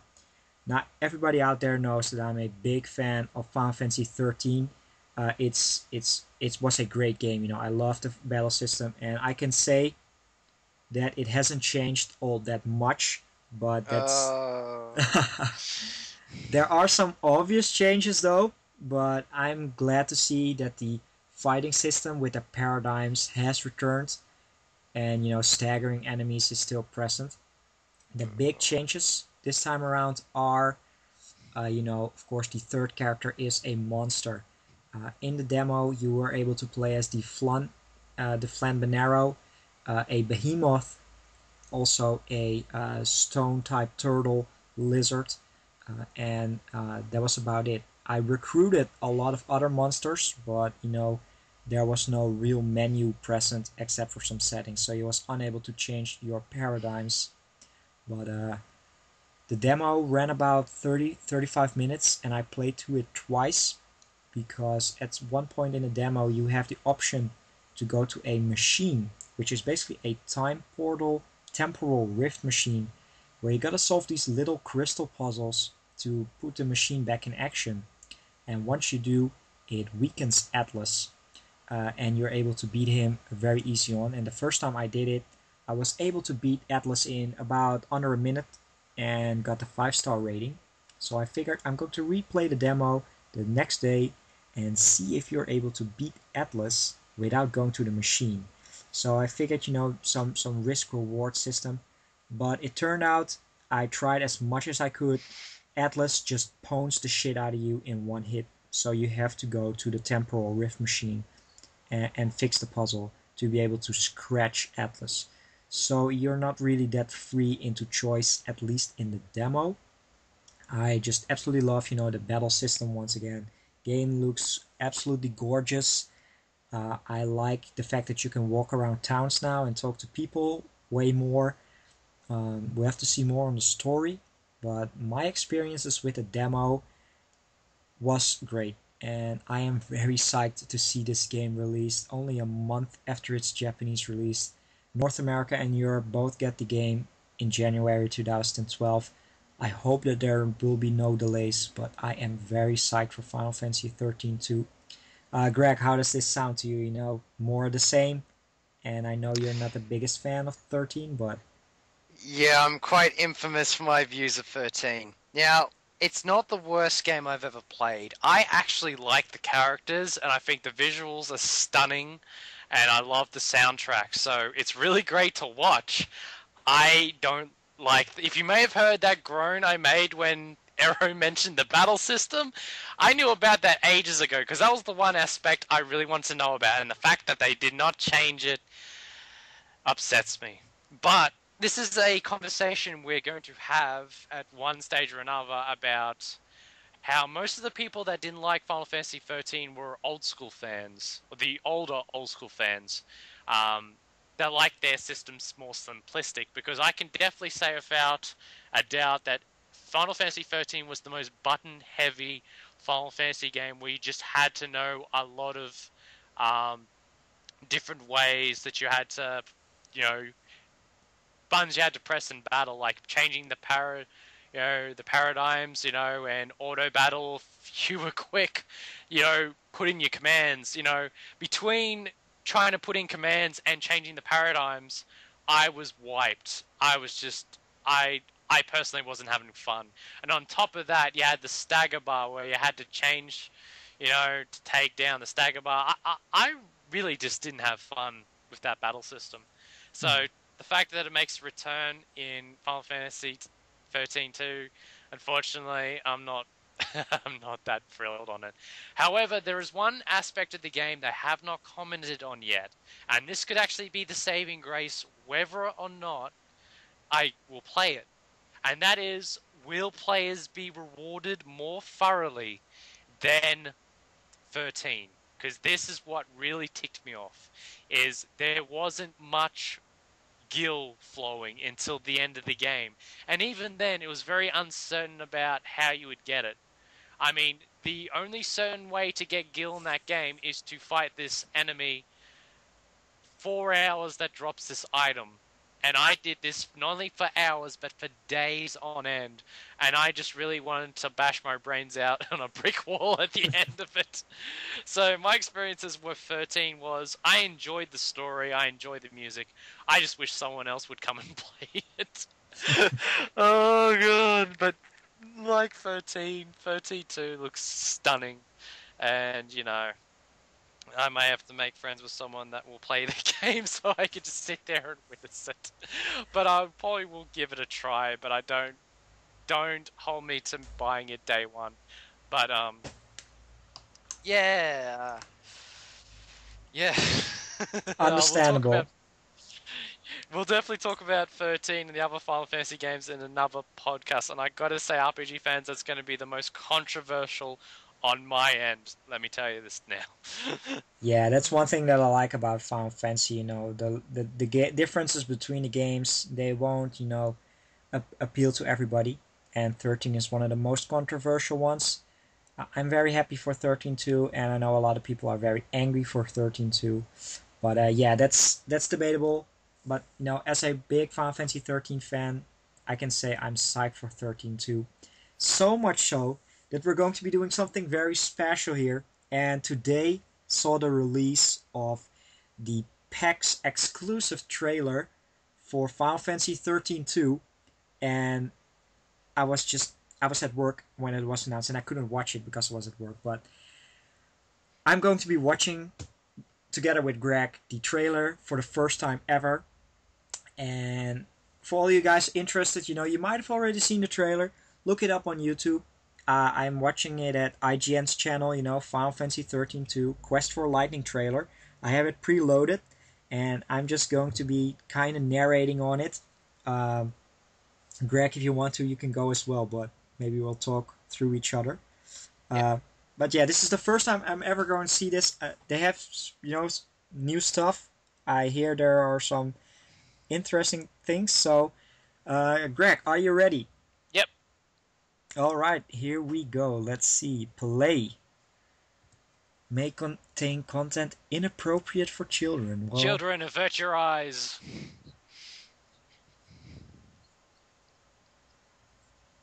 We hear lightning talk. Interesting. Oh my god, it's Sin making a glorious return. Oh yeah. I like how Team Nora is back. Kind of reminds me of Amina Oh yeah. from FF10. Yeah.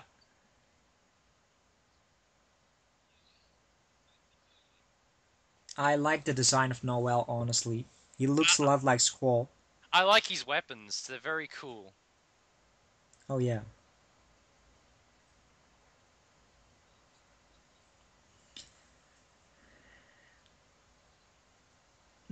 I've seen the blonde character as well. I forgot her name. She was in the demo. She's kind of a military advisor or somebody from the military. Because you always need advisors. Yeah. Yeah, she was talking on the comms channel, helping out with Atlus. I forgot her name. Oh! Okay. Ooh, And he just blasted. Noel gets hit for 6. Bowser. Okay, I really like the music. Oh, the music is epic. Yeah. Oh shit. Okay. I like the cinematic actions. Forgot to mention that. It's a Okay, nice they're a nice action. touch. I must admit, the cinematic actions are a very nice touch. Walking around. Nice. Oh, the Feral Links are also cinematic actions. Oh, there we have it. Yeah, lightning on Odin. She is playable. Yeah.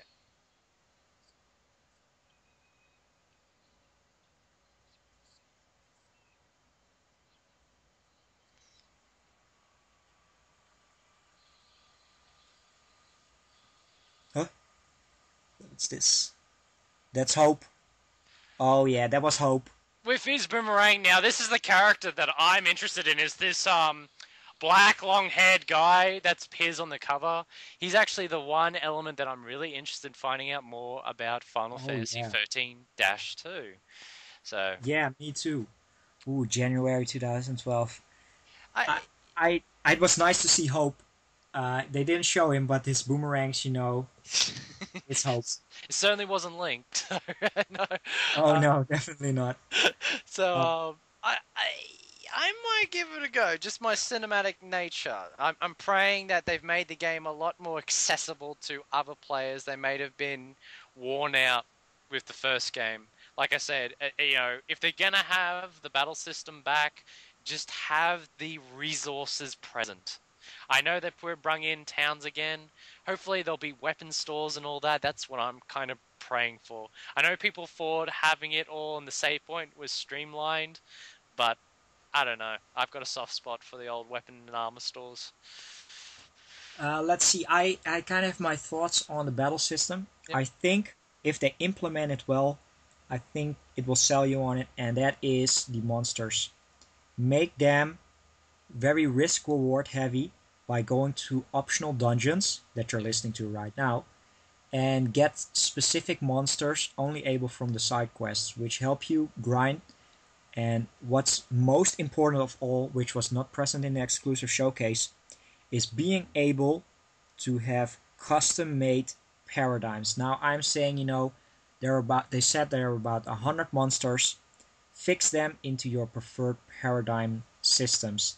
That would make for a insanely rich and deep paradigm system with combos from specific characters, able to do more damage to specific bosses and such.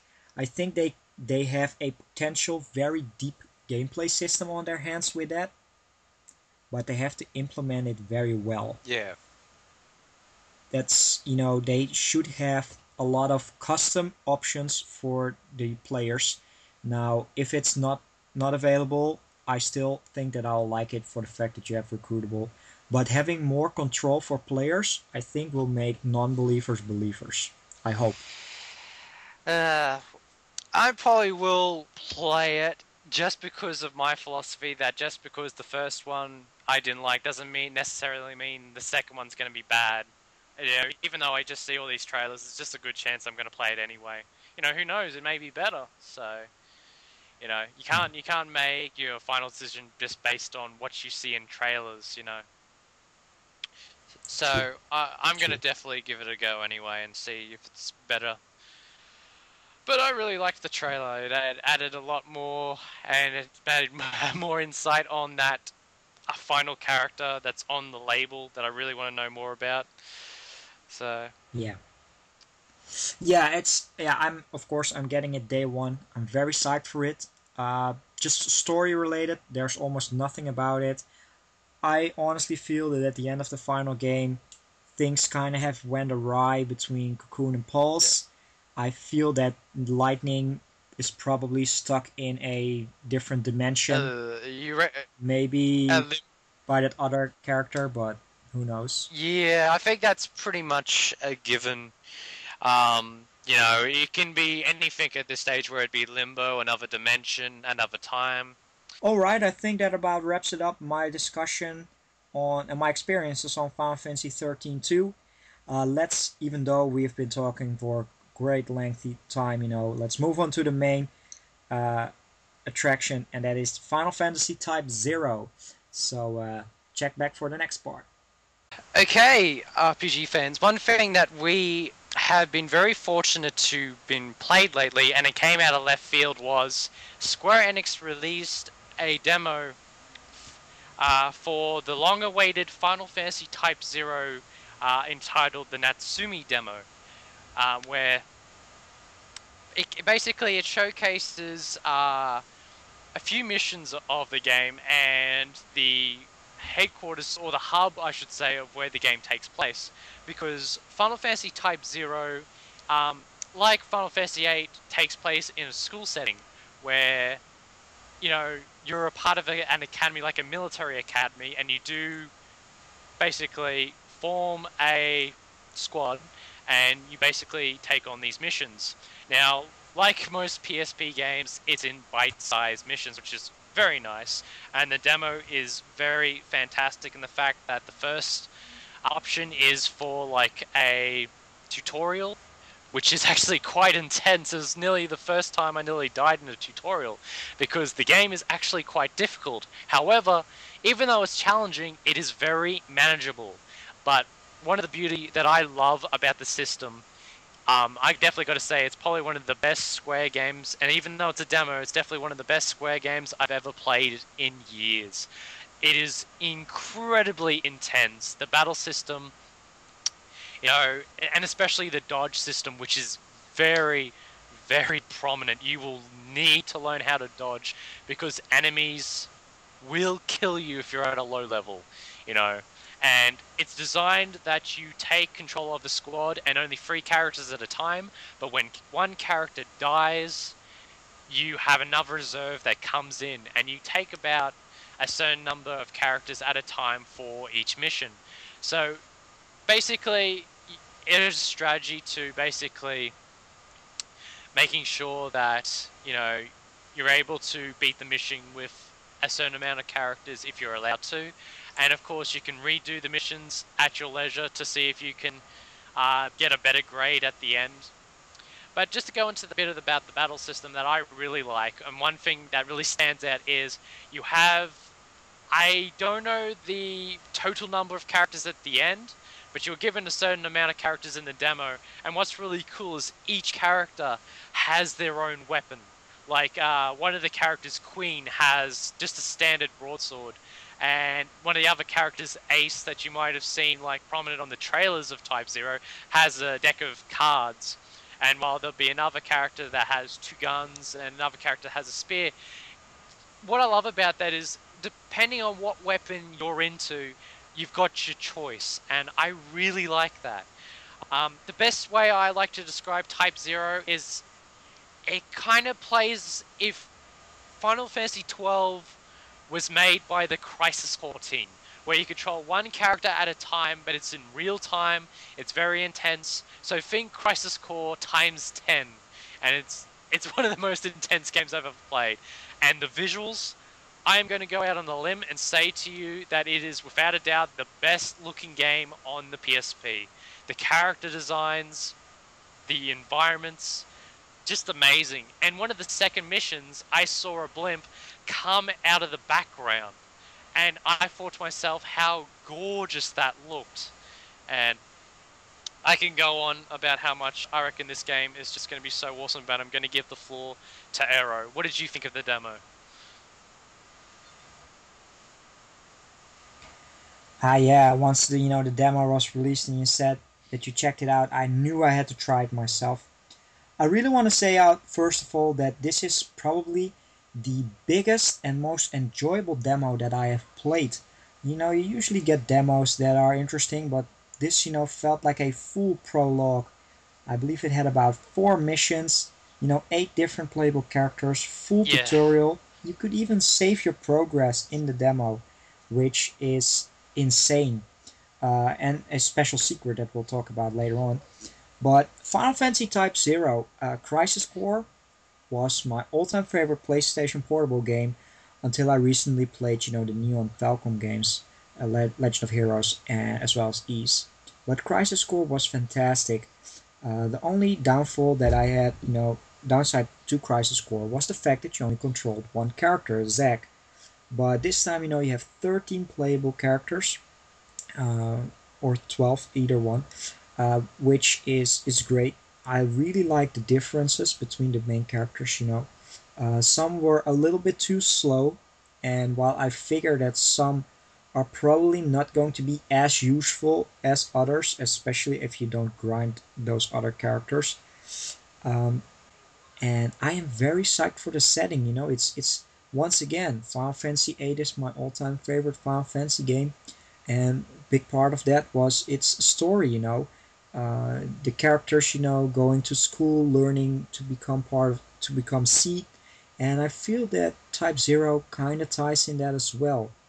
Now I've heard a lot of talk, on the fact that there are Lassie, which are, branded the, the bad guys in Final Fantasy 13.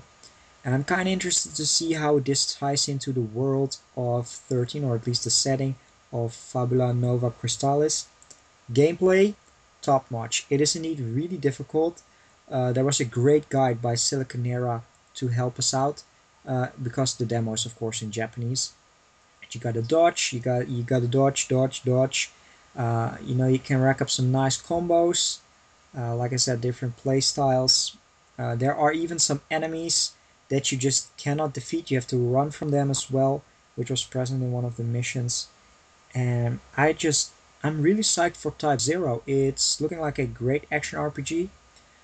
It's coming on 2 UMDs, which is really huge, but the game indeed looks one of the best 3D games on the PSP. Fantastic, gorgeous graphics, and just overall, I had a lot of fun playing through the demo.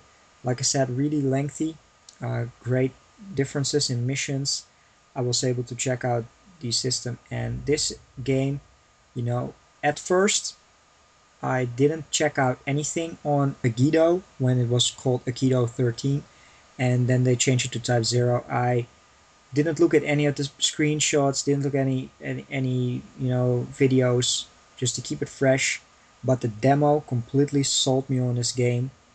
It is probably going to be turning out to be the swan song of the PSP, because Vita is coming out, and I do have I yeah, if this game does not get localized in English, that would suck. But I have high hopes because Square usually is a big company. Final Fantasy is the biggest JRPG series outside of Japan, and even though it's the second biggest behind Dragon Quest in Japan, So I figured this will be released.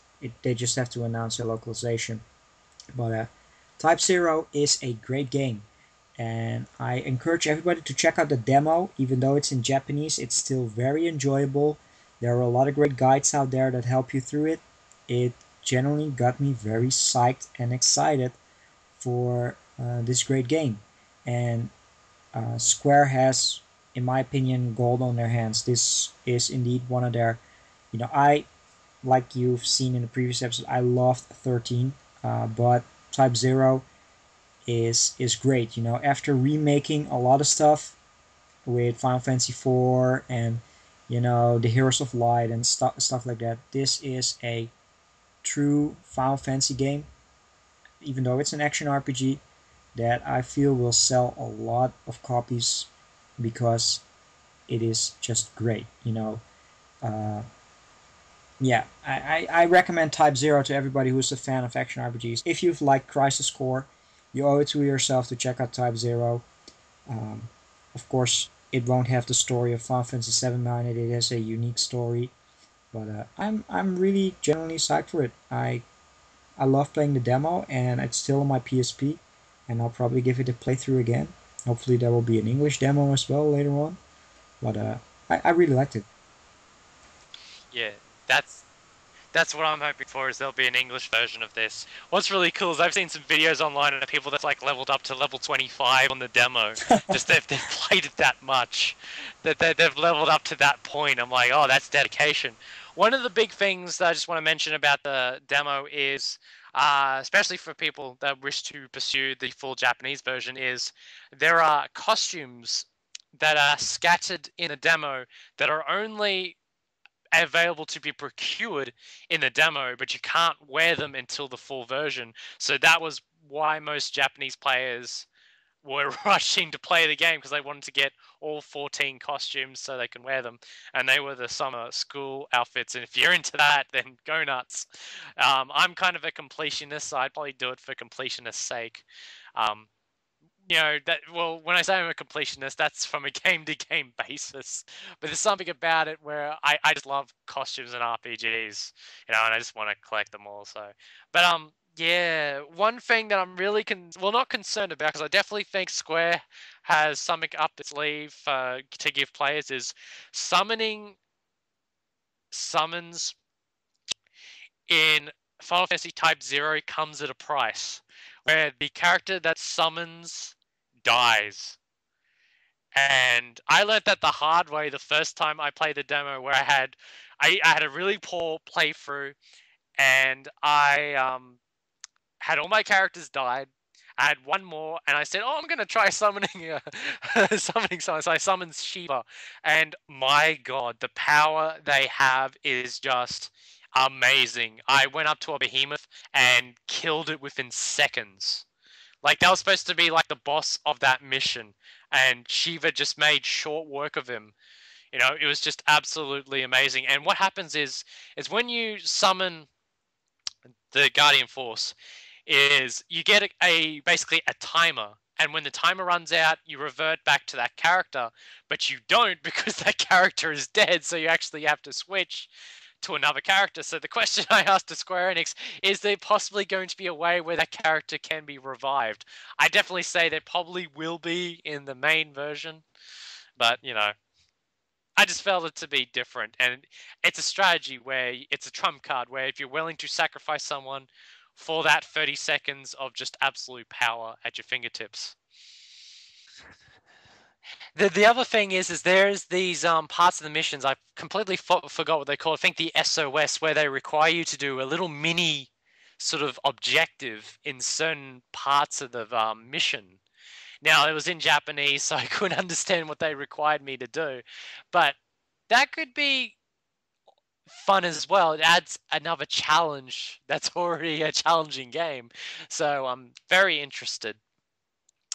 So a lot of people are asking, why would I enjoy the challenge of Type 0 if I don't like the challenge of 13? I think it just comes down to gameplay mechanics. I'm really used to action-heavy games, and I really love my action RPGs. So I really delve into them, where I think 13 was way too technical for my tastes, and I just think Type 0 nails it for me and my palette of gaming. So I'm I'm really psyched for Type 0. PSP is one of my favorite systems of all time, and I'm just so glad that this game is on it. Can't wait to play it, and I really hope Square Enix gives this game a shot of a translation, a localization across the globe. It'd be ashamed if everyone missed out on it.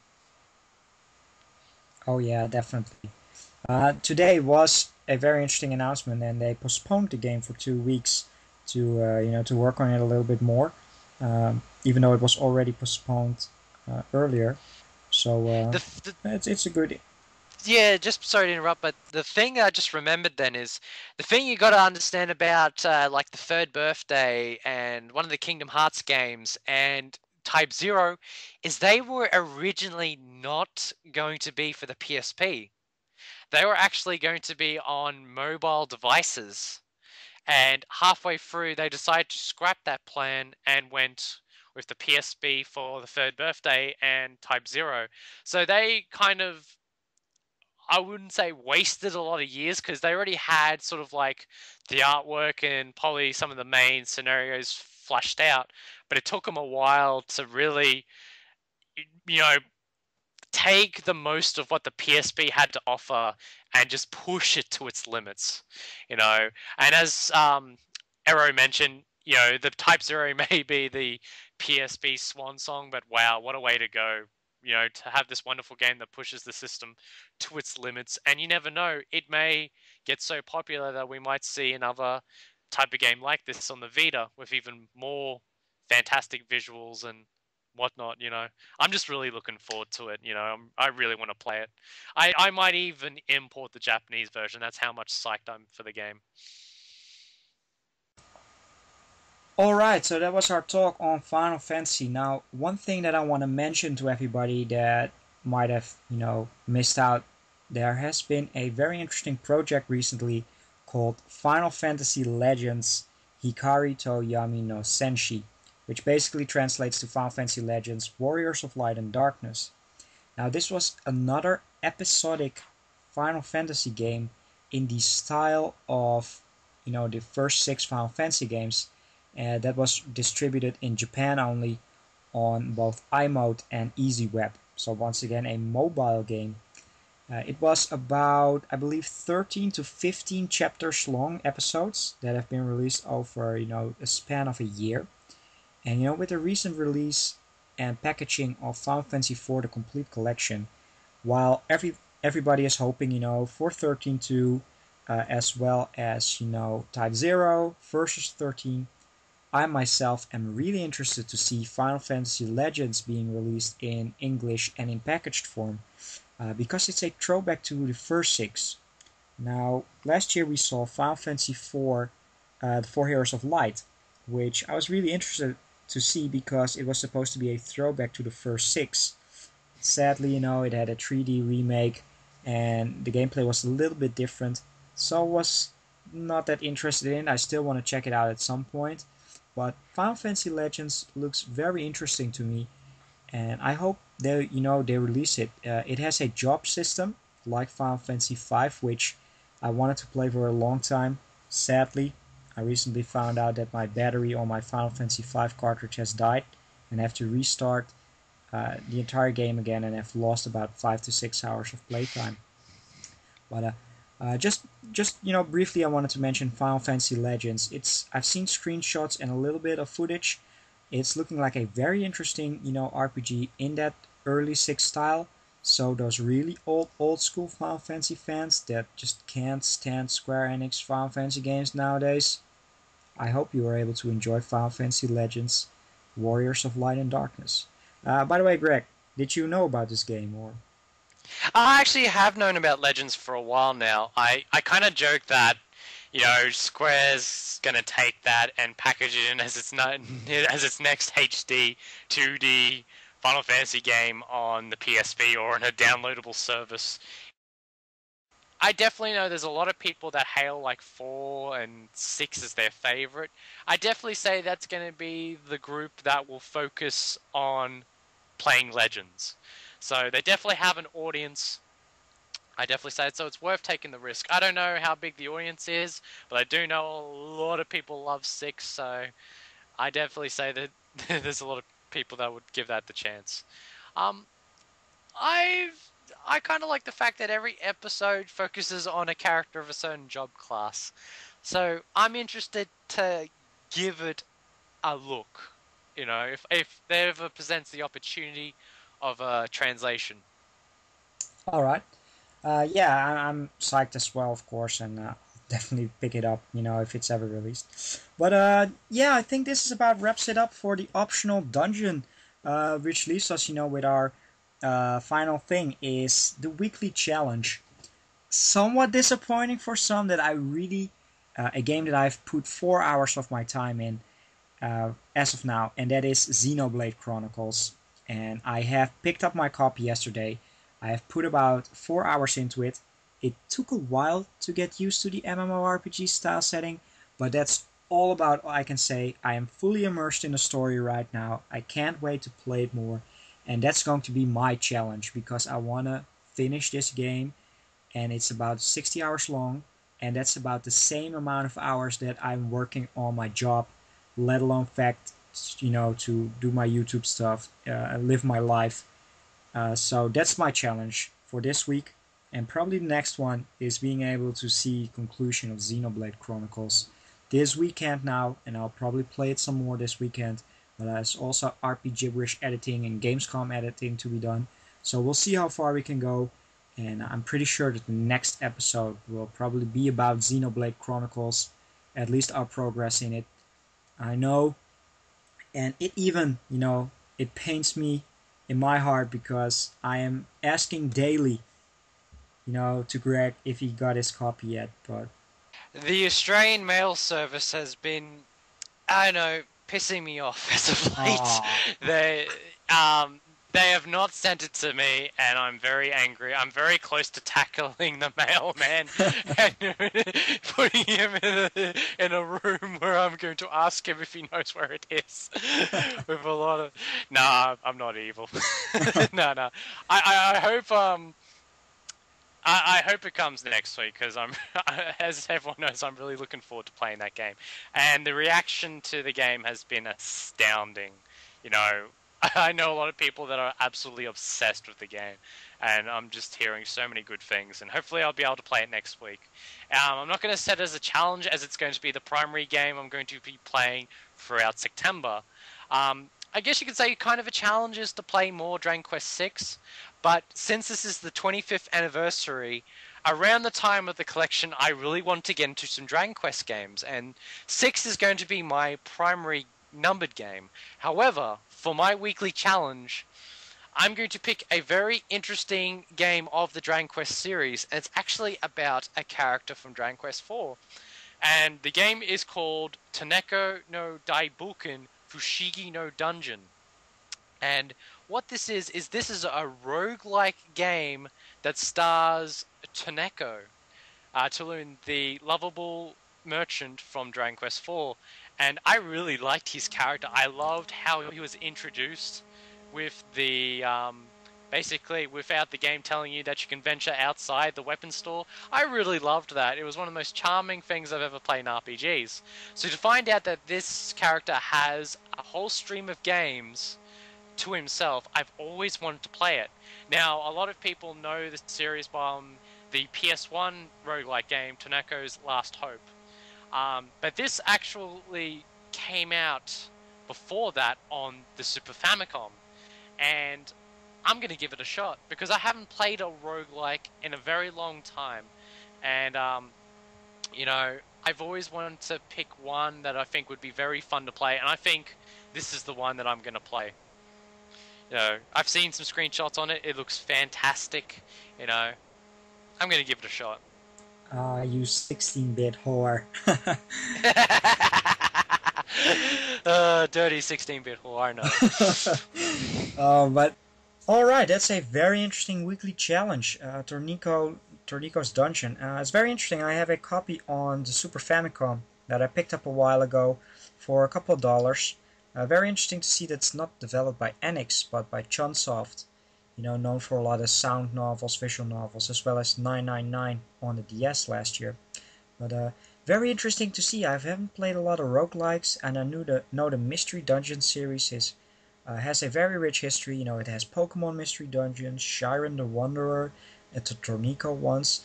I also believe that there's a Dragon Quest Mystery Dungeon with Jangus from Dragon Quest VIII.